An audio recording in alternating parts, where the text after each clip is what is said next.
Que l'Éternel vous bénisse tous.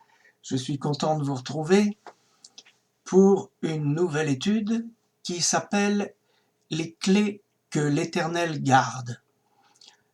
Alors, je voudrais vous donner une petite introduction pour vous dire que l'enseignement sur les clés, je l'ai reçu de notre ami Raïm Wiseman, et puis j'ai complété cette étude-là par une réflexion personnelle qui n'engage que moi, bien entendu, mais qui vous permettra peut-être de réfléchir à la situation dans laquelle nous nous trouvons.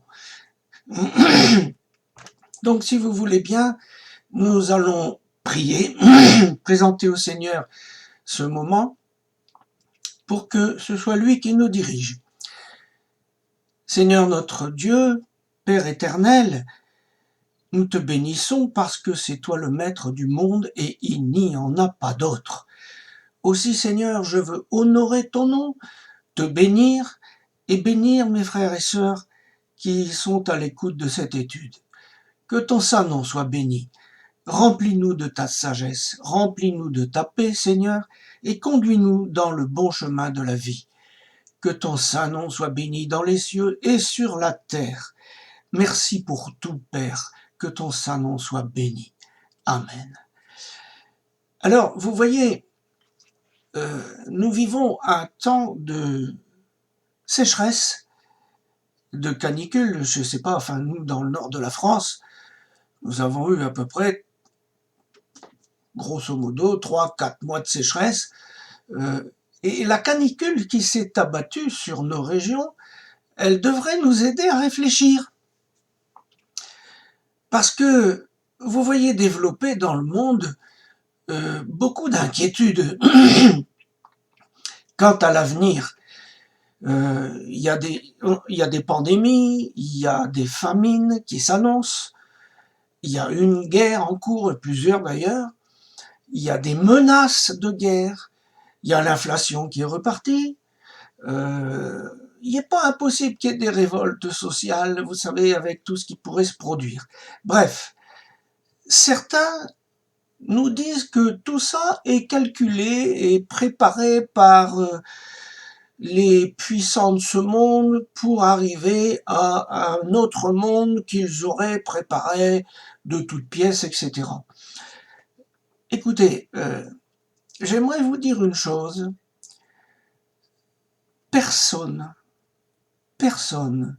n'est capable de programmer tous les désastres qui se passent dans ce monde. Comme si on avait préparé tout à l'avance, tous les désastres de ce monde pour nous conduire dans un quelque chose. C'est oublier, frères et sœurs, que l'Éternel n'a pas donné tous les pouvoirs à l'homme sur cette terre.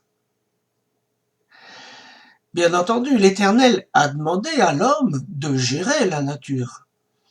Et par suite de sa désobéissance, celui-ci a donné son autorité à Satan. Nous le savons. Et depuis, eh bien, nous voyons dans Romains 8, 22, nous savons jusqu'à ce jour, la création tout entière soupire et souffre les douleurs de l'enfantement. Et puis il y a un autre verset dans 1 Jean 5, 19, nous savons que nous sommes de Dieu et que le monde entier est sous la puissance du malin. Néanmoins, et je voudrais insister là-dessus, c'est que Satan n'est pas tout puissant. Il a été jugé et destitué, je vous le rappelle. L'ennemi de nos âmes ne peut pas faire tout ce qu'il veut. Il ne fait que ce que l'Éternel lui permet. Le roi du monde, c'est l'Éternel, et il n'y en a pas d'autre. Donc, évidemment, bien sûr, nous savons que Satan utilise beaucoup la richesse. Mammon a beaucoup de pouvoir, c'est vrai. Mais si nous pensons que Mammon est le maître du monde, eh bien c'est une erreur grossière. Et c'est justement ce qu'il voudrait nous faire croire pour nous désespérer. Non, l'argent n'a pas tous les pouvoirs et ne permet pas tout. Et d'ailleurs, vous le savez bien, entre la richesse et l'amour, il n'y a rien de commun. Et par ailleurs, n'oublions pas que la statue qui a été décrite par Daniel et que nous connaissons, tout cet empilement de royaumes, eh bien, va s'effondrer juste à l'aide d'une petite pierre qui vient d'on ne sait pas où. Alors, je vais vous dire, le fondement, la solidité vient des Écritures.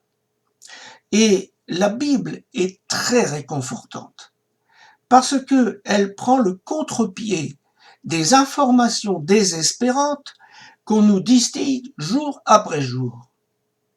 Satan c'est ce qu'il fait en nous inondant de mauvaises nouvelles. Il sait très bien ce qu'il fait. Mais si nous restons attachés aux Écritures, nous découvrons que l'Éternel sait garder des clés dont personne n'a accès. Et ce temps de sécheresse devrait nous aider à réfléchir. Vous voyez, dans ce monde, il y a des spéculateurs. On peut spéculer sur beaucoup de choses à la bourse. Sur l'énergie, toutes les énergies. Sur les transports, sur les armements, sur les médicaments, sur le blé, toutes les nourritures. On peut même spéculer sur les réserves d'eau. Mais peut-on spéculer sur la pluie? Eh bien non. Et c'est pourquoi les puissants de ce monde n'ont pas compris qu'à un moment donné, les choses ne seront plus contrôlables par eux. Car l'être humain n'a pas et n'aura jamais toutes les clés. Je vais vous relire un texte que vous connaissez, qui a été cité des dizaines de fois, mais c'est bon de les rappeler, dans 2 Chroniques 7, versets 13 et 14. Ça parle du peuple de Dieu. Est-ce que nous faisons partie du peuple de Dieu? La question se pose là. Alors Dieu dit, quand je fermerai le ciel et qu'il n'y aura pas de pluie, quand j'ordonnerai aux sauterelles de consumer le pays, quand j'enverrai la peste parmi mon peuple, si mon peuple sur qui est invoqué mon nom s'humilie, prie et cherche ma face, et s'il se détourne de ses mauvaises voies, je l'exaucerai des cieux, je lui pardonnerai son péché et je guérirai son pays. Alors, excusez-moi, dans le Talmud de Babylone, certains vont me reprocher de citer le Talmud. Peut-être, mais ce que je vais vous dire s'appuie sur les versets de la parole de Dieu, sur le Tanar.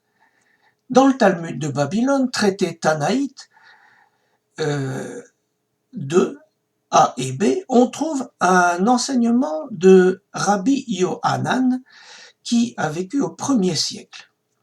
Il dit ceci, je vous le cite. 3 clés sont entre les mains du saint, béni soit-il, qui n'ont pas été confiées à un émissaire. Les voici. La clé de la vie, la clé des pluies, la clé de la résurrection des morts. J'ajoute tout de suite que Yeshua, à Mashiach, il a dit dans Jean 14, 6, « Je suis le chemin, la vérité et la vie. » Il est la vie. Nul ne vient au Père que par moi. Nous verrons plus loin que à ces 3 clés-là s'ajoute une 4e. Et nous allons en parler. Et je vous donnerai quelques commentaires personnels sur ces questions. Alors bien sûr, on va commencer par la clé de la vie. Beaucoup de recherches, vous savez, sont faites sur la vie autour de la vie pour essayer de reproduire la vie par d'autres moyens que les moyens naturels que nous connaissons. Mais ça n'est toujours que se servir de cellules vivantes. Pourquoi? Parce que personne ne s'est donné la vie à partir de rien.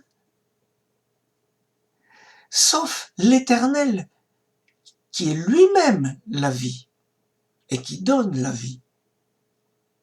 Ce faisant, dans la parole de Dieu, dans le Tanakh, cette forme, cette clé prend la forme d'une racine hébraïque très importante que je vous cite. Il s'agit de la racine patar. Patar qui a plusieurs sens selon le mode de conjugaison, mais à la forme active simple, eh bien, c'est tout simplement ouvrir. Et vous voyez, le Seigneur, l'Éternel, il a ouvert les matrices des patriarches en Israël. Je vous cite simplement pour Rachel.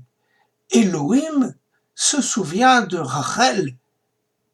Elohim l'entend et ouvre sa matrice. C'est lui qui ouvre.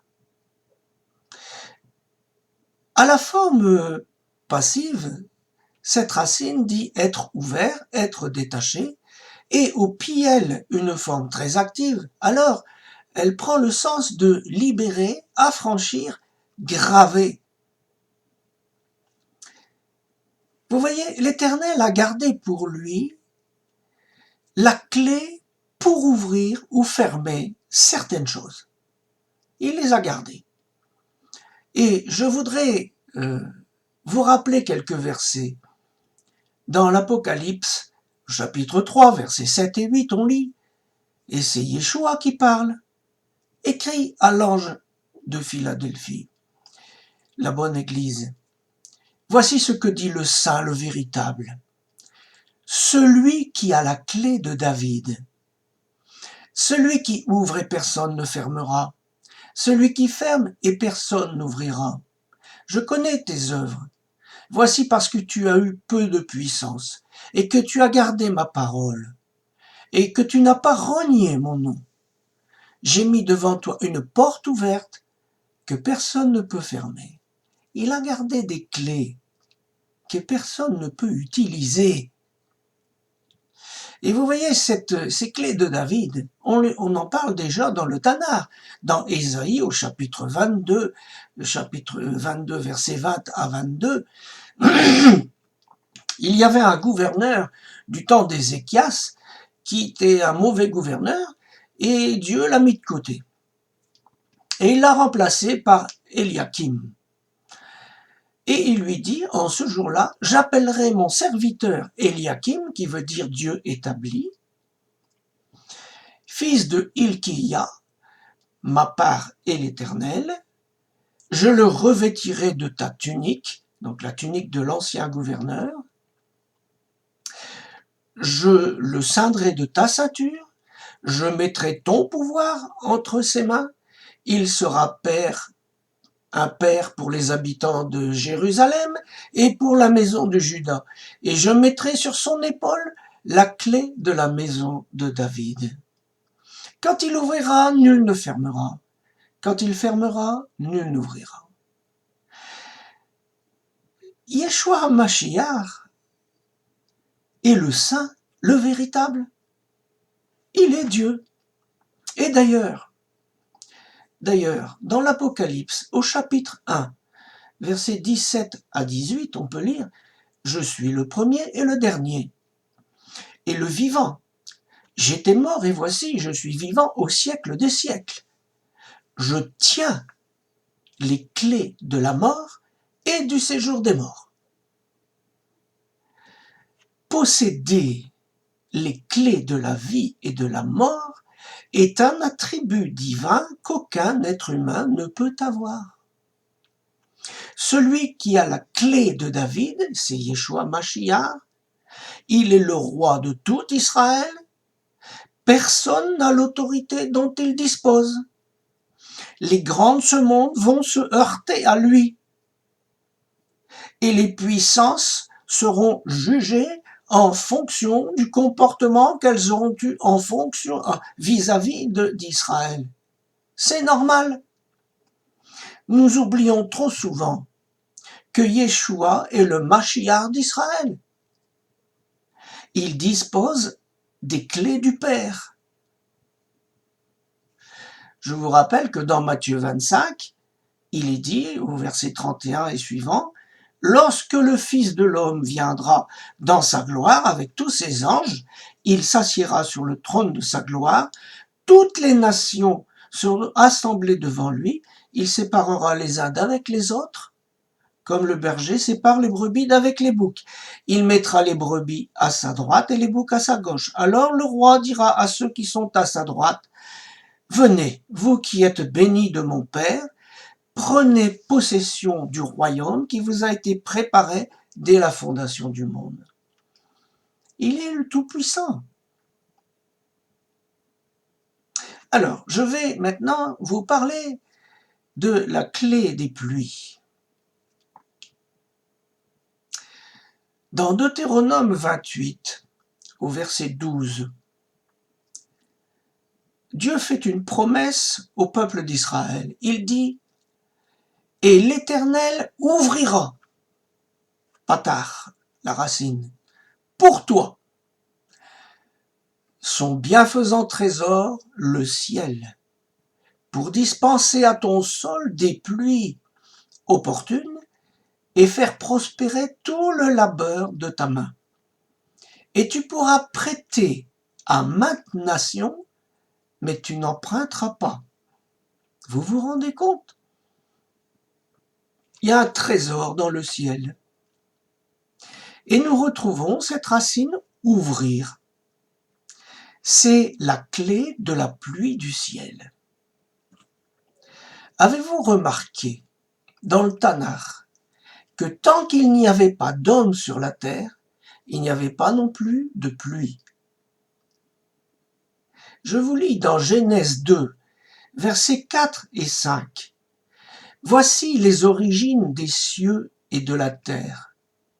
Quand ils furent créés, lorsque l'Éternel Dieu fit une terre et des cieux, aucun arbuste des champs n'était encore sur la terre, aucune herbe des champs ne germait encore. » Ça veut dire qu'il avait mis les semences, mais elles ne germaient pas. Et je continue. « Car l'Éternel n'avait pas fait pleuvoir sur la terre, et il n'y avait point encore d'homme pour cultiver le sol. » Et voilà. La pluie, ce verset nous fait comprendre que la pluie est une bénédiction spécifique associée à l'homme et à son travail sur terre. C'est l'Éternel qui ouvre et qui ferme les cieux pour libérer la pluie. Et nous qui vivons sur cette terre, parfois nous trouvons ça tellement banal que nous n'y pensons même plus. Mais vous voyez, dans Matthieu 5, versets 43 à 45, c'est Yeshua qui parle, il dit « Vous avez appris qu'il a été dit, tu aimeras ton prochain comme toi-même, tu haïras ton ennemi. » Il a été dit, il n'a pas été écrit, attention. « Mais moi je vous dis, aimez vos ennemis, bénissez ceux qui vous maudissent, faites du bien à ceux qui vous haïssent, priez pour ceux qui vous maltraitent et qui vous persécutent, afin que vous soyez fils de votre Père qui est dans les cieux, car il fait lever son soleil sur les méchants et sur les bons, et il fait pleuvoir sur les justes et sur les injustes. » Voyez, c'est pour ça que nous trouvons la pluie comme quelque chose de banal, de naturel. C'est un cycle naturel. Oui, l'eau s'évapore de la mer, elle monte, elle fait des nuages, etc. Puis après il pleut, etc. Et tout ça est naturel. Et on ne pense pas que c'est Dieu qui ouvre la clé. Mais au fond, on se rend compte que quelque chose ne va pas quand la clé a fermé les écluses. La pluie est une bénédiction presque quotidienne qui est accordée à tout le monde. C'est une marque de l'amour du Père. Mais il n'en reste pas moins vrai que l'Éternel peut marquer sa désapprobation vis-à-vis de son peuple, et nous en faisons partie, en retenant la pluie un certain temps.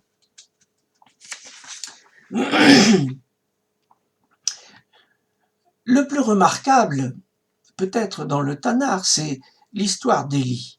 Tout le monde connaît l'histoire d'Élie. On constate que l'Éternel a permis au prophète Élie d'utiliser la clé de la pluie. C'est dire leur intimité, déjà. Et d'ailleurs, on voit aussi que dans l'Apocalypse, les deux témoins ont également cette clé.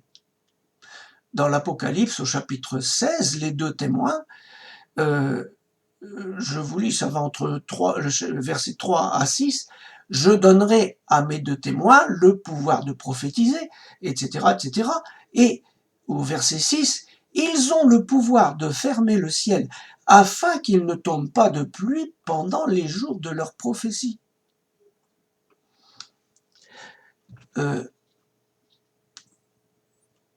Le prophète Élie était l'intime de l'Éternel. Et on peut dire qu'il s'est emparé de la clé des pluies. Pourquoi on peut dire ça? Ça va peut-être un peu vous déstabiliser, vous choquer ce que je vais vous dire, mais ça fait rien. Dans 1 Roi 17, verset 1, à la version Chouraki, je lis « Eliaou, le Tchibite, l'un des habitants de Gilad, dit à Achab, « Vive Adonai, l'Élohim d'Israël, en face de qui je me tiens. Il ne sera pas ces années ni de rosée ni de pluie, sinon à la parole de ma bouche. » Sinon par la parole de ma bouche. Il prend là un engagement, et je vais vous dire quelque chose, c'est que nous voyons nulle part dans les Écritures que Dieu lui ait demandé de faire ça. Mais Élie était un prophète très zélé, on pourrait dire un zélote, et il s'est mis à la place de l'Éternel et il décide que par sa propre bouche, il fermera et il ouvrira le ciel. Nulle part c'est écrit que Dieu lui a demandé ça. Et vous voyez, dans notre région ici, on a connu, et encore maintenant d'ailleurs, une sécheresse d'environ 3-4 mois, et nous trouvons que c'est long. On n'imagine même pas ce que serait une sécheresse de 3 ans, 3 ans et demi. Mais vous vous rendez compte? C'est pourtant ce qui s'est produit en Israël. Et vous imaginez la souffrance que ça engendre.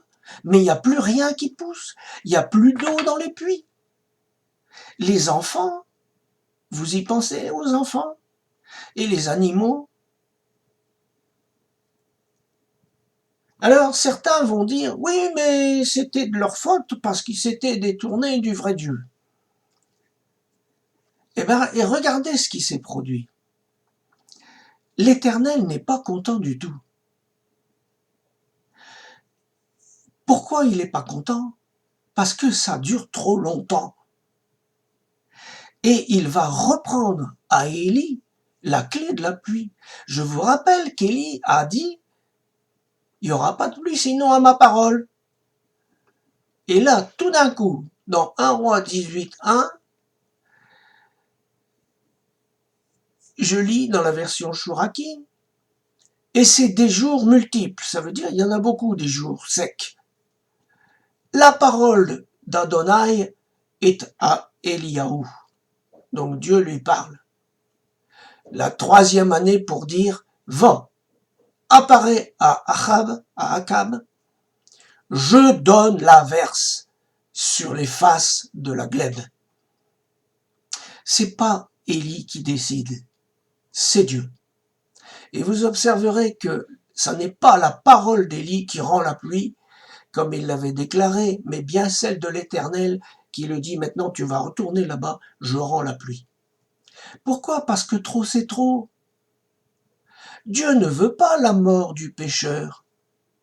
Dans Ézéchiel 18, 23, il est dit, ce que je désire, est-ce la mort, est-ce que le méchant meure? Dit le Seigneur, l'Éternel. N'est-ce pas qu'il change de conduite et qu'il vive? Vous voyez, dans notre parcours chrétien depuis ces années, nous avons connu des serviteurs et des servantes de Dieu très zélés et qui étaient prêts, comme Élie, à frapper le peuple de tous les maux de la terre pour le redresser. Mais franchement, quand vous regardez en arrière et quand vous les voyez encore maintenant d'ailleurs, mais que sont leurs fruits? Que sont leurs fruits? Ils laissent un souvenir amer et certainement pas une marque d'amour du Père. Ne seront-ils pas jugés comme ils ont jugé? Il arrive même, et nous en avons connu, que certains des plus virulents cachent parfois des péchés inavouables et se prennent pour des justifiés comme pour camoufler ce qu'ils sont en réalité. Mais on se pose quand même une question, c'est mais pourquoi Dieu a-t-il donné pendant un temps la clé de la pluie à Élie? Eh bien, parce que Élie avait en face de lui Baal. Et Baal, c'est le dieu, c'est l'idole, le dieu de la pluie et de la foudre. Et Astarté, ça formait un couple, déesse de la terre, donc de ce qui pousse. Et Élie était tellement zélé qu'il voulait montrer que celui qui tient la clé de la pluie, c'est l'Éternel et non pas Baal ni Astarté. Il voulait démontrer que cette croyance en Baal et Astarté était stérile. Et c'est sans doute pour ça que l'Éternel lui a confié la clé pour un certain temps, mais dans son zèle, il est allé trop loin et Dieu lui a dit ça suffit. Vous savez que l'Éternel commande aux éléments. Dieu se sert de la clé de la pluie pour parler à son peuple, et nous faisons partie de son peuple. N'oublions pas qu'il est le roi des cieux, qu'il peut ouvrir toutes sortes de réservoirs. Je lis dans Deutéronome 28, verset 24, « L'Éternel enverra pour pluie à ton pays de la poussière et de la poudre. Il en descendra du ciel sur toi jusqu'à ce que tu sois détruit. » Ça fait partie d'une malédiction. Et puis, dans un autre passage, dans Deutéronome 11, 14, « Je donnerai à votre pays la pluie en son temps, la pluie de la première et de l'arrière-saison. Et tu recueilleras ton blé, ton mou et ton huile. » C'est lui qui dirige. Avez-vous remarqué que Jérusalem est la seule, je pense, capitale, il faudrait voir, qui n'a pas de fleuve ni de rivière? Parce que le pays de Dieu dépend de la pluie du ciel. Tandis que, par exemple, l'Égypte dépend de la pluie, de l'eau du Nil. C'est pas pareil. Alors l'Éternel, bien sûr, répond à ses serviteurs lorsqu'ils prient pour la pluie. Mais c'est lui qui ouvre et qui ferme. Par exemple, je vous lis dans 1 Samuel 12 au verset 18, Samuel invoqua l'Éternel et l'Éternel envoya ce même jour du tonnerre et de la pluie. Et tout le peuple eut une grande crainte de l'Éternel et de Samuel. Job, qui réfléchissait beaucoup dans sa souffrance, Job a entendu, dans Job 38, verset 28, « La pluie a-t-elle un père? Qui fait naître les gouttes de rosée? Qui c'est qui a inventé tout ça? Qui c'est qui a programmé tout ça? Qui c'est qui sait ouvrir et fermer? » Dans Jérémie 10, verset 13, « À sa voix, les eaux mugissent dans les cieux. Il fait monter les nuages des extrémités de la terre. Il produit les éclairs et la pluie. Il tient le vent dans ses trésors. » Dans Jérémie 14, verset 22, on peut lire « Parmi les idoles des nations, et parmi ces idoles, les amis, il y a Mammon. En est-il qui fasse pleuvoir? Est-ce le ciel qui donne la pluie? N'est-ce pas toi, Éternel, notre Dieu? Nous espérons en toi, car c'est toi qui as fait toutes ces choses. » Regardez les eaux du déluge. Certains pensent que le récit du déluge n'est qu'une fable. C'est leur droit, mais ils sont sur le chemin pour perdre la foi. C'est un moyen très efficace pour perdre la foi de dire « ça c'est une fable, ça c'est vrai, ça Dieu l'a dit, ça Dieu ne l'a pas dit, etc. » Là c'est clair, en très peu de temps vous perdez la foi. Mais regardez la précision. D'abord, Dieu va annoncer à l'avance ce qu'il va faire. Ce qui prouve qu'il est le maître. Qui est capable d'annoncer à l'avance ce qu'il va faire et le faire? Qui est capable de faire tomber la pluie sur commande? Je vous rappelle que la pluie a commencé exactement 7 jours après que la porte a été fermée. Et il est écrit dans Genèse 6, 17, « Et moi, me voici. Je fais venir le déluge, les eaux sur la terre, pour détruire toute chair ayant souffle de vie sous les ciels. Tout ce qui est sur la terre agonisera. » Il le dit à l'avance.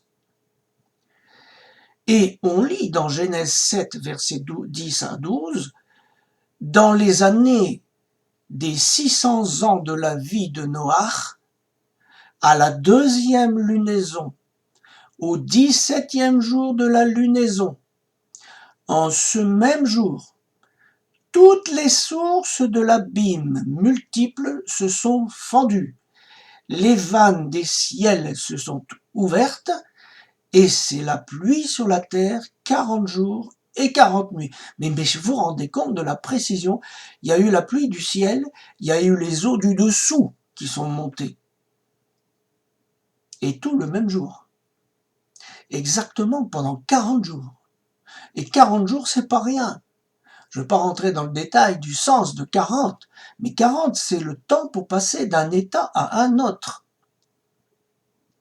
Regardez aussi l'histoire de Jonas. Là aussi, certains vont penser que c'est une fable. Eh bien, moi, je ne crois pas que ce soit une fable. Jonas 1,4. Or, l'Éternel suscita un vent violent sur la mer, et une grande tempête s'y éleva. Le vaisseau pensa se briser. Vous voyez que l'Éternel est capable de susciter une tempête juste pour un navire. Jonas et ce navire était en train d'éloigner Jonas de sa mission. Il n'y avait aucun élément technique capable de sauver le navire. On a jeté tout ce qu'on pouvait par-dessus bord, et même les marins idolâtres qui étaient là se sont rendus compte qu'il y avait une raison spirituelle à ce qui se produisait.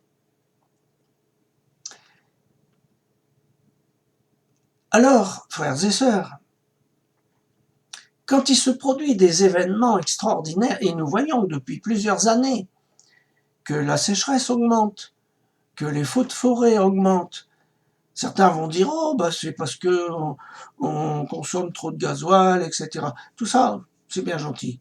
Mais la vérité, c'est que c'est Dieu qui tient les clés.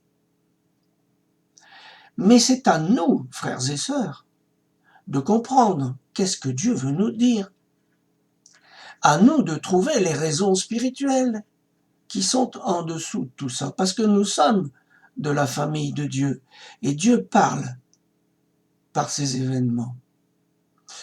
Je vais vous donner quelques exemples tirés du Tanakh. Dans 1 Samuel 12, versets 16 à 20, vous savez, je vous ai lu tout à l'heure un verset où on voit que Samuel prie et la pluie vient. Mais pourquoi est-ce que la pluie avait manqué? Il y a eu une sécheresse. Et il dit, attendez encore ici et voyez le prodige que l'Éternel va opérer sous vos yeux. Ne sommes-nous pas à la moisson des blés? J'invoquerai l'Éternel, il enverra du tonnerre et de la pluie. Sachez et voyez, et voilà la raison, que vous avez eu tort aux yeux de l'Éternel de demander pour vous un roi. Parce qu'ils ont demandé un roi, c'est-à-dire qu'ils ne voulaient plus de l'Éternel comme roi, l'Éternel leur a parlé par une sécheresse. Ils en voulaient tellement plus que quand on lit bien le texte, le peuple dit à Samuel, prie l'Éternel, ton Dieu, comme si ça n'était pas le leur. Alors vous voyez, en voilà une raison. Qui est le roi de nos vies? Un autre cas, dans Jérémie, chapitre 3, versets 1 à 3. Là, la question, c'est que nous avons un cœur partagé. Et toi, tu t'es prostitué à de nombreux amants. Et tu reviendrais à moi, dit l'Éternel.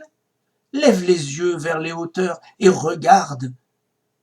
Ou ne t'es-tu pas prostitué? Tu te tenais sur les chemins comme l'Arabe dans le désert, et tu as souillé le pays par tes prostitutions et par ta méchanceté. Aussi, les pluies ont-elles été retenues, et la pluie du printemps a-t-elle manqué? Mais tu as eu le front d'une femme prostituée, et tu n'as pas voulu avoir honte.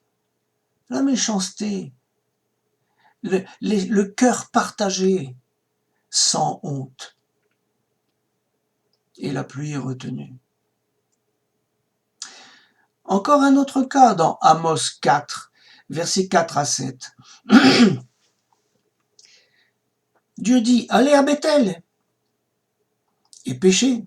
Allez à Gilgal et péchez davantage. Offrez vos sacrifices chaque matin, vos dîmes tous les 3 jours.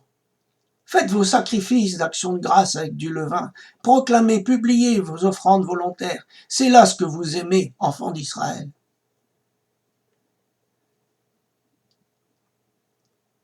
Et moi, je vous ai envoyé la famine dans toutes vos villes, le manque de pain dans toutes vos demeures. Malgré cela, vous n'êtes pas revenus à moi, dit l'Éternel.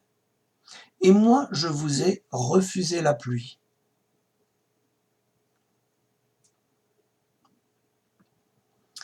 Hypocrisie de la religiosité. Et vous savez que ce pouvoir de faire tomber la pluie, Dieu, l'Éternel, va le conserver, même dans le millénium. Regardez, je lis dans Zacharie, au chapitre 14, versets 16 à 17. Tous ceux qui resteront de toutes les nations venues contre Jérusalem monteront chaque année pour se prosterner devant le roi, l'Éternel des armées, et pour célébrer la fête des tabernacles. S'il y a des familles de la terre qui ne montent pas à Jérusalem, pour se prosterner devant le roi de l'Éternel des armées, la pluie ne tombera pas sur elle. Eh oui. Vous savez que la fête des tabernacles, c'est la seule qui restera. Et on ne la fête même pas encore maintenant. C'est un peu fort, non? Les chrétiens devraient se rapprocher de la racine d'Israël. Je voudrais vous parler maintenant de la clé de la résurrection. Il y a différentes formes de résurrection. D'abord, concernant Israël, le peuple d'Israël et l'État d'Israël.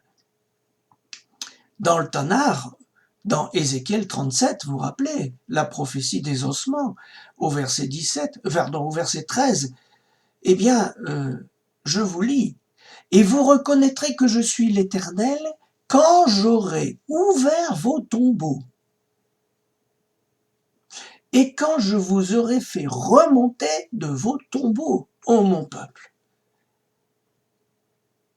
Et quand vous prenez la racine, mais c'est toujours la même racine, ouvrir. C'est Dieu a cette clé qui ouvre et qui ferme. Et là, il s'agit des tombeaux. Donc, c'est la résurrection de l'État d'Israël. Et c'est une promesse très ancienne qui avait été donnée dans Deutéronome, versets 4 à 6. Quand tu serais exilé à l'autre extrémité du ciel, l'Éternel, ton Dieu, te rassemblera de là, et c'est de là qu'il ira te chercher. L'Éternel, ton Dieu, te ramènera dans le pays que possédaient tes pères. Je ne vais pas en lire plus longtemps, vous connaissez ces versets. Ça, c'est la résurrection d'Israël. Et c'est pour un but, car c'est en Israël que Yeshua Mashiach va venir. Mais on parle aussi dans le Tanakh de la résurrection tout court de l'homme. Par exemple, vous connaissez l'histoire du fils de la veuve de Sarepta. 1 Roi 17, versets 21 à 23, il s'étendit 3 fois sur l'enfant, il invoqua l'Éternel, et l'Éternel dit, « Mon Dieu, je t'en prie que l'âme de cet enfant revienne au-dedans de lui. » L'Éternel écouta la voix d'Élie, et l'âme de l'enfant revient au-dedans de lui, il fut rendu à la vie. Mais il y a un deuxième cas encore, c'est un homme qui était mort, et il est jeté dans le tombeau d'Élisée, et on lit dans 2 Rois 13, 21, « Et comme on enterrait un homme, voici on aperçut une de ses troupes, et l'on jeta l'homme dans le sépulcre d'Élisée. L'homme alla toucher les os d'Élisée, et il reprit vie, et se leva sur les pieds, pardon. » Au temps de Yeshua, lorsqu'il était venu pour la première fois sur cette terre, eh bien d'abord je vous rappelle que quand il est mort, dans Matthieu 27, au verset 50 à 54, vous lirez, Yeshua poussa de nouveau un grand cri et rendit l'esprit. Et un peu plus loin, alors bien sûr il y a le voile du temple qui se déchire, et les sépulcres s'ouvrirent, et plusieurs corps des saints qui étaient morts ressuscitèrent. Étant sortis des tombeaux, après la résurrection de Yeshua, ils entrèrent dans la ville sainte. Je ne sais pas, mais ça a dû être phénoménal. Je vous rappelle que Yeshua a dit « Je suis la résurrection et la vie ». Il a ressuscité la fille du chef de la synagogue, dans Marc 5, versets 35 à 42. Le chef de la synagogue, on lui dit « Ta fille est morte ». Et Yeshua va prier et lui dire « Lève-toi, Talitha Koumi ». Aussitôt la jeune fille se leva et se mit à marcher car elle avait 12 ans. Il y a eu la résurrection de Lazare. C'est à cet endroit que Jésus dit « Je suis la résurrection et la vie. Celui qui croit en moi vivra, quand même il serait mort. » Il y a aussi le fils d'une veuve de Naïm. Quand il est rentré dans la ville, eh bien, il y avait un mort, un fils unique, et sa mère pleurait. Elle était veuve. Et donc, Yeshua lui dit, mais lève-toi. Et le mort s'assit et se mit à parler. Yeshua le rendit à sa mère. Et vous savez, il y a plusieurs formes de résurrection. Il y a aussi des résurrections spirituelles. Parce que autrefois, en Israël, il y avait des états, des gens qui étaient dans un tel état qu'on les considérait comme morts. Ils ne faisaient plus partie de la société. Et donc, le Messie, Mashiach, a fait des miracles messianiques qui consistaient à rendre la vie à ces gens, à les réintégrer à la société. Il s'agissait en particulier des lépreux, des aveugles, d'une manière générale des infirmes, et des femmes stériles, parce que les femmes stériles, elles étaient souvent répudiées et abandonnées. En fait, c'étaient les parias de la société, et très peu de gens osaient les approcher. Et c'est pourquoi ce sont des miracles messianiques. Il rend la vie. Je suis la vie, qu'il dit. Et dans Matthieu 11, Jean voulait savoir si Yeshua était le Mashiach. Et Yeshua lui fait dire, regarde, les aveugles voient, les boiteux marchent, les lépreux sont purifiés, les sourds entendent, les morts ressuscitent, la bonne nouvelle est annoncée aux pauvres.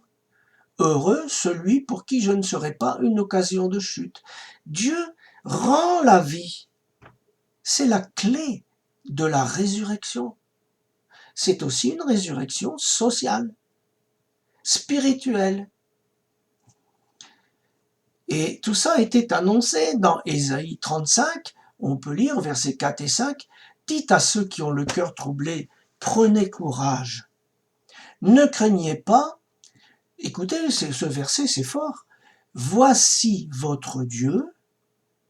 La vengeance viendra, la rétribution de Dieu.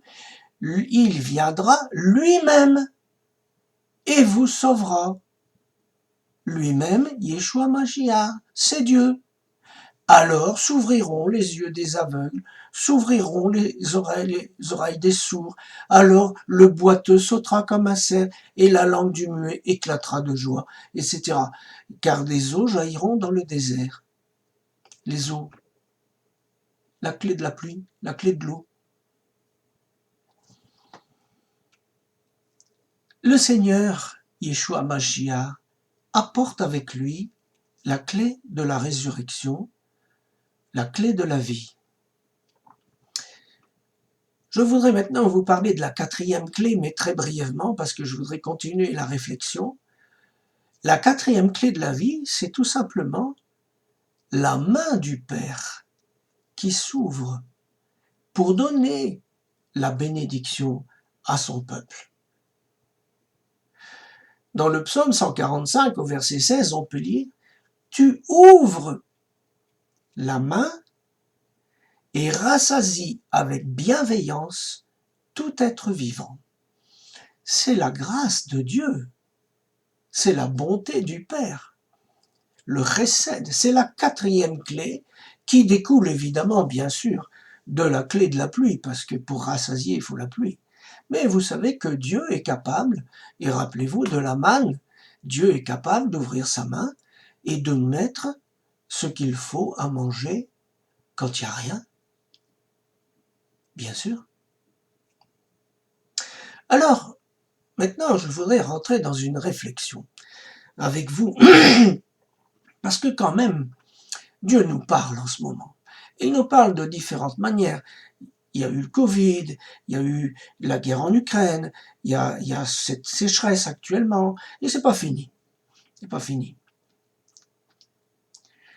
Que faut-il faire pour ouvrir le cœur du Père?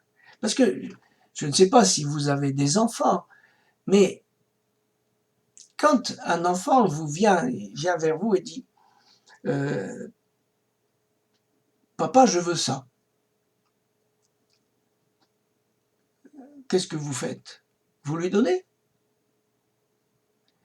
Moi, à mon époque, on disait est-ce que tu veux pas dire s'il te plaît? Bon. Celui qui possède la clé d'une porte a le pouvoir de l'ouvrir ou de la fermer. Alors, on peut se demander, mais quelle est la condition de cœur nécessaire pour que celui qui a la clé ouvre la porte? Eh bien, la réponse, elle est tellement évidente, tellement simple, qu'elle devrait nous sauter aux yeux. Le mot qui fait fondre le cœur de Dieu, c'est merci. Merci. Mais merci venant d'un cœur sincère. Si votre enfant vous dit merci pour tout ce que vous lui donnez, mais vous aurez envie de continuer à le donner, non? Il faut que ça vienne du cœur. Je vais vous dire pourquoi. Parce que ce qui vient du cœur touche le cœur. Si ça vient de l'intellect, ça touche pas le cœur. En Israël, à un moment donné, le peuple considérait que tout ce qu'il avait était naturel. Et nous aussi, hein. Nous aussi, nous considérons que la pluie, c'est naturel, que tout ce qu'on a, c'est naturel, etc. Alors que tout ce que nous avons, y compris notre travail, y compris le gain que nous avons par notre travail, tout ça nous vient de Dieu. Vous savez qu'en Israël, ne pas remercier est considéré comme un vol. Oui. Alors je lis dans Deutéronome 32 au verset 6. Il est écrit: Est-ce l'Éternel que vous rétribuez ainsi, peuple insensé et dépourvu de sagesse? N'est-il pas ton Père, ton Créateur? N'est-ce pas lui qui t'a formé et qui t'a affermi? Alors ici, c'est le Père, l'Éternel, qui parle au peuple d'Israël. C'est lui qui a formé ce peuple, parce qu'avant c'était des familles dispersées.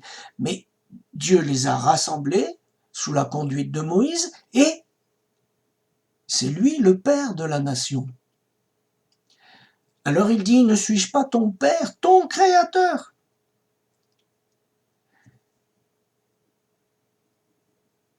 Et là, il est écrit peuple insensé. Am naval en hébreu. Pourquoi? Eh bien, Rachi, le grand commentateur de Troyes, peuple insensé, ça veut dire qui a oublié ce qui a été fait pour lui. Et le mot naval, Am naval, peuple insensé, veut dire insensé, bien sûr, mais veut dire ingrat. Peuple ingrat. Pourquoi tu dis pas merci à ton père? Et donc ça ferme le cœur. Quand on ne dit pas merci, ça ferme le cœur. Vous savez, quand vous offrez un cadeau et qu'on vous dit pas merci, ben vous n'avez pas envie de continuer d'en donner, hein? C'est humain, ça, non? Mais le cœur de Dieu aussi, il est sensible. Dire merci en hébreu, ça se dit akara atov. Akara atov, c'est la reconnaissance du bien qu'on nous a fait. Alors je continue ma réflexion, évidemment c'est moi qui le dis, et ça, J'en prends la responsabilité, vous n'êtes pas obligé de me croire, mais je voudrais rattacher ça à des paroles qui ont été données par l'apôtre Paul. L'apôtre Paul nous montre qu'à la fin des temps, les cœurs, et particulièrement des chrétiens, les cœurs s'assèchent. Dans 2 Timothée 3, versets 1 à 5, ces textes vous les connaissez. Sache que dans les derniers jours, nous y sommes, il y aura des temps difficiles, on le voit, car les hommes seront égoïstes. Attention, Paul, il parle pas pour citer des gens de n'importe où, il parle pour le peuple de Dieu, de la fin des temps. Ces hommes seront égoïstes, amis de l'argent, fanfarons, hautains, blasphémateurs, rebelles à leurs parents, ingrats, irreligieux, insensibles, déloyaux, calomniateurs, intempérants, cruels, ennemis des gens de bien, traîtres, emportés, enflés d'orgueil, aimant le plaisir plus que Dieu, ayant l'apparence de la piété, mais reniant ce qui en fait la force, éloigne-toi de ces hommes-là. Et je complète ce verset par un verset que Yeshua a donné dans Matthieu 24 au verset 11. Plusieurs faux prophètes s'élèveront et ils séduiront beaucoup de gens, des faux prophètes. Et parce que l'iniquité se sera accrue, la charité du plus grand nombre se refroidira. Ça veut dire que le cœur se ferme. Mais celui qui persévérera jusqu'à la fin sera sauvé. Écoutez, frères et sœurs, je me répète, je le sais, mais j'ai vu tellement de choses fausses, tellement de prophéties de guignols, que je vais vous dire une chose. La chair aime les prophéties et les prophètes. Mais je remarque que bien souvent, si cette prophétie n'est pas de Dieu, eh bien le cœur n'est pas changé. Le cœur n'est pas changé. Ça ne sert à rien. La chair aime la prophétie. Il n'y a pas longtemps, je me suis promené, malgré la chaleur, et j'ai fait quelques photos du sol. Si vous allez chercher le PDF, vous verrez une photo où on voit que l'herbe est devenue de la paille sèche, brûlée, par cette chaleur, par la sécheresse. Mais, je ne sais pas si pour vous c'est pareil, les mauvaises herbes sont toujours vertes. Allez voir, si vous avez l'occasion, vous verrez que les pissenlits, toutes ces plantes, qui sont pas forcément, elles sont utiles ces plantes, attention, hein, mais ces mauvaises herbes, elles sont vertes. Regardez ce que provoque cette sécheresse. Le gazon brûle, les mauvaises herbes restent vertes et vigoureuses.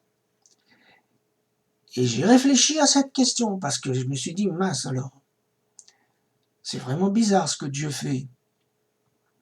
C'est ce qui se produit au niveau spirituel dans de nombreuses églises.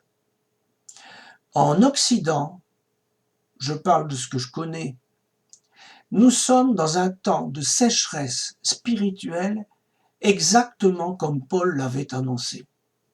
Le résultat, c'est l'assèchement des cœurs, avec son lot de souffrances et la montée des plaisirs superficiels que l'on considère comme la bénédiction de Dieu, mais qui ne nourrit pas et ne construit pas. C'est une illusion. On est dans des illusions. Écoutez, je vais vous dire quelque chose. J'espère que je me trompe. Je vous ai déjà dit, je ne suis pas prophète.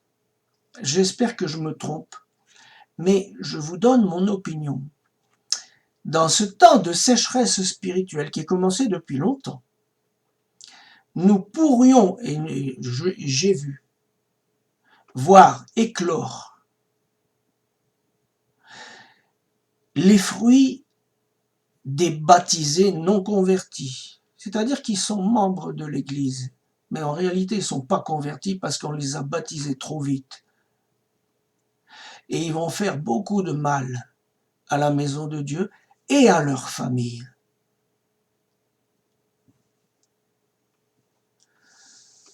J'espère me tromper. Alors Paul nous a dit qu'il y avait beaucoup d'ingratitude à la fin. Le mot grec, akaristos, nous vient de la racine zarizomai, qui signifie faire l'expérience de la grâce, et avec le préfixe non. Donc nous avons des gens qui, lorsqu'on leur offre quelque chose, ne se rendent pas compte que c'est une grâce, un cadeau, et le terme français, c'est ingratitude, qui contient la racine grâce.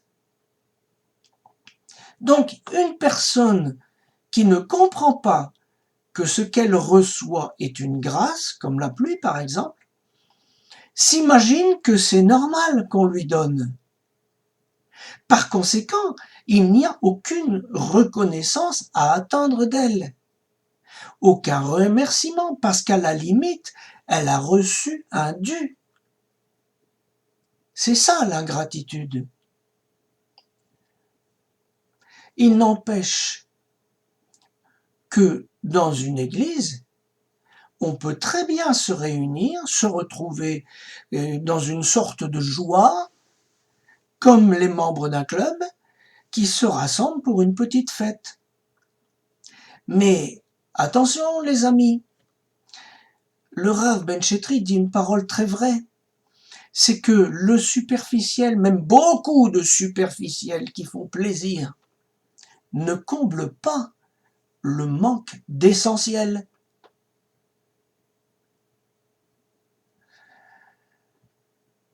La deuxième chose que Paul nous dit, c'est que les gens aimeront le plaisir. Je ne vais pas tout développer, tout ce qu'il a dit.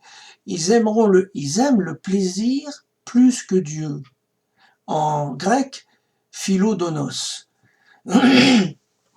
Donc c'est composé du mot philo, c'est-à-dire aimer, et de edon le plaisir. Mais le plaisir, c'est beaucoup de choses. Je vous lis ici un texte que j'ai pris sur Wikipédia.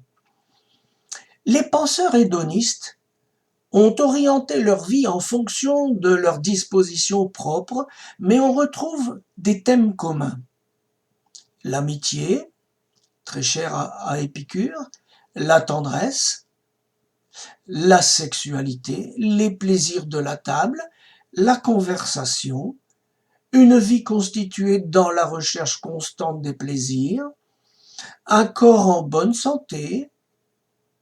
On peut aussi trouver la noblesse d'âme, le savoir et les sciences en général, la lecture, la pratique des arts et des exercices physiques, le bien social aussi.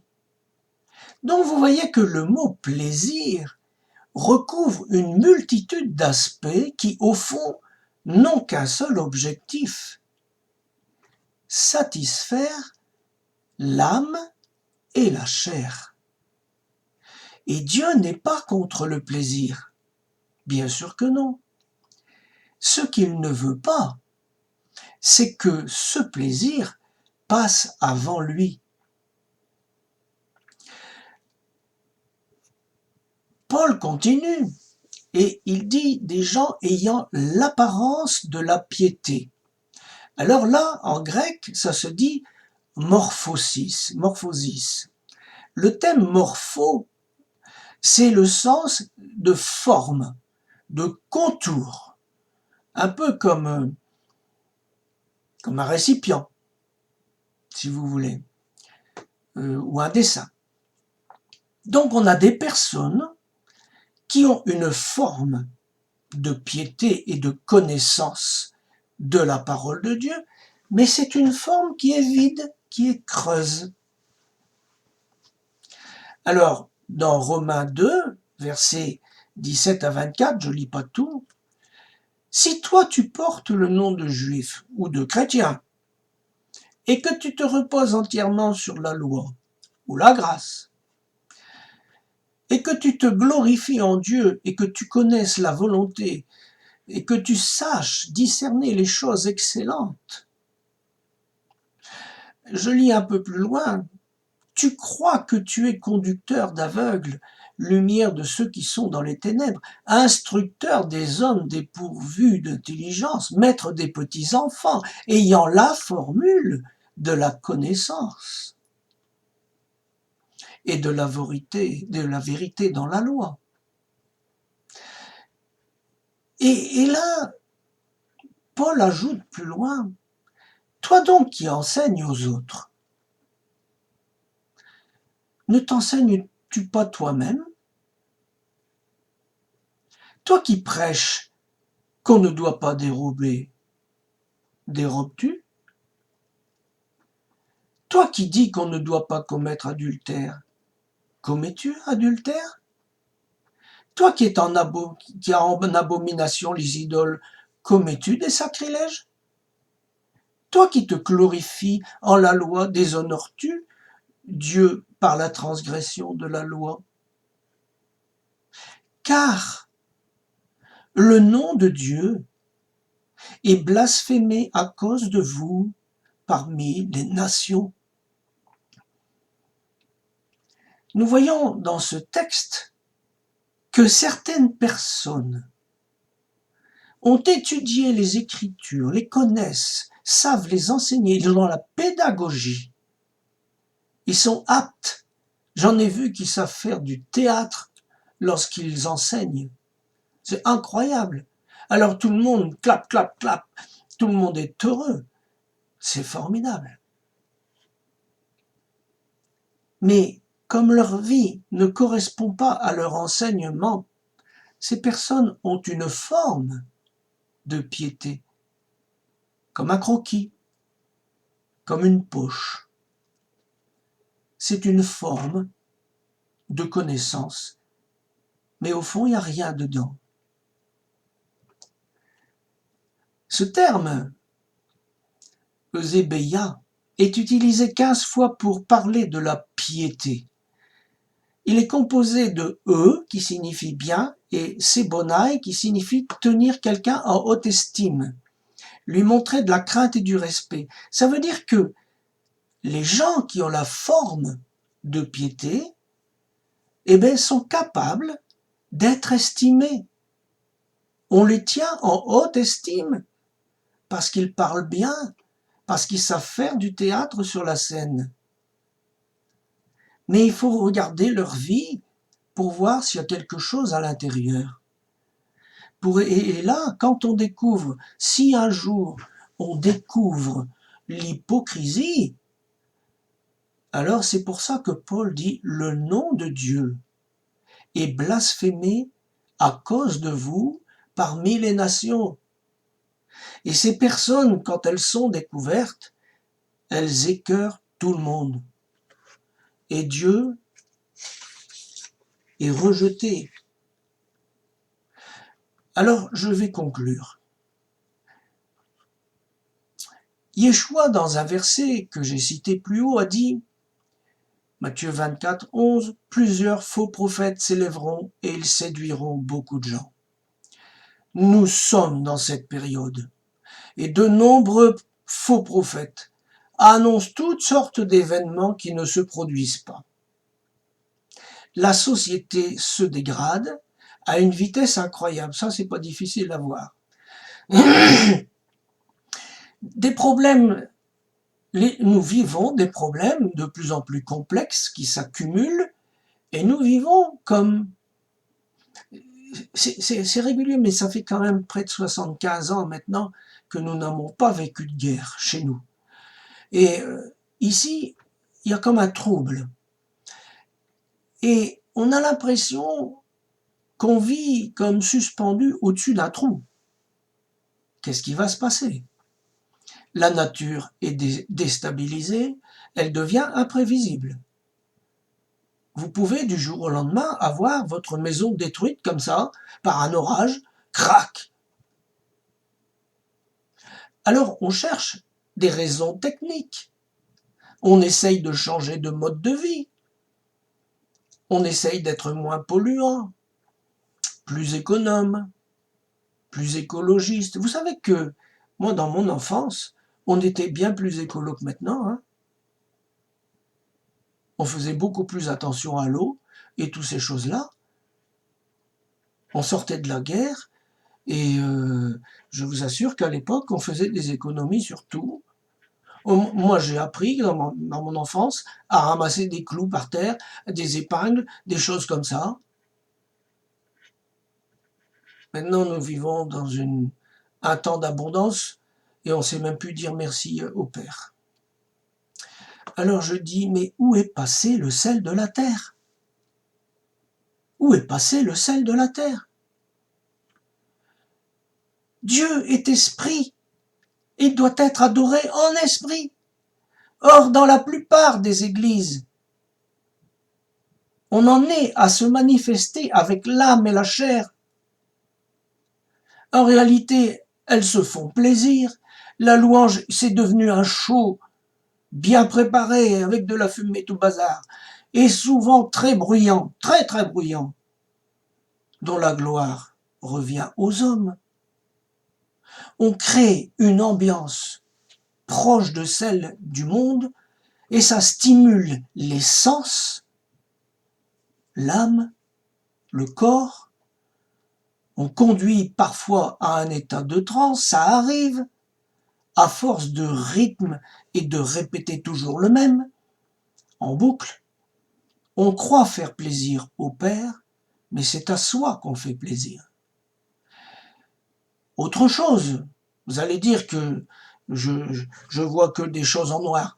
Non, je constate. L'enseignement se perd dans les églises.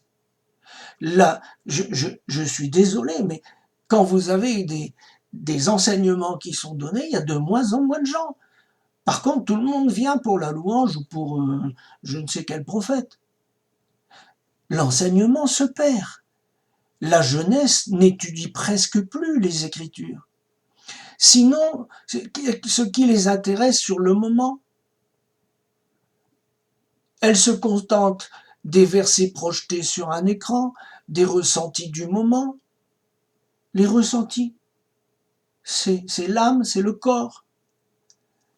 C'est pourquoi je dis que le peuple de Dieu en Occident, dans sa grande majorité, bien sûr pas tout le monde, est asséché et se croit rempli du Saint-Esprit. Nous sommes, Véronique et moi, très inquiets pour cette génération. C'est pourquoi je me permets de dire ceci. Merci Père de nous parler à travers la sécheresse pour que nous puissions nous ressaisir, quitter nos comportements inconséquents et superficiels et revenir à toi de tout notre cœur. Et je vous lis pour terminer un texte du prophète Agée, chapitre 1, versets 3 à 11, je ne vais pas tout lire. C'est pourquoi la parole de l'Éternel leur fut adressée par Agée le prophète en ces mots. Est-ce le temps pour vous d'habiter vos demeures lambrissées quand cette maison est détruite? Moi, je dirais quand cette maison est asséchée. Bien sûr, on a l'illusion qu'elle ne l'est pas. Attention, la superficialité peut faire illusion. Et Agée dit considérez attentivement vos voies. Vous semez beaucoup et vous recueillez peu. Vous mangez et vous n'êtes pas rassasiés. Vous buvez et vous n'êtes pas désaltérés. Vous êtes vêtus et vous n'avez pas chaud. Bâtissez la maison. J'en aurai de la joie. Et je serai glorifié, dit l'Éternel. Vous comptiez sur beaucoup, et voici, vous avez peu. J'ai appelé la sécheresse sur le pays, sur les montagnes, sur le blé, sur le mou, sur l'huile, sur ce que la terre peut rapporter. sur les hommes et sur les bêtes et sur tout le travail des mains. Que l'Éternel nous aide à réfléchir dans cette période. Il n'y a pas de hasard, c'est lui qui tient les clés. Il ouvre, il ferme, il nous fait réfléchir. Que l'Éternel vous bénisse tous. Shalom.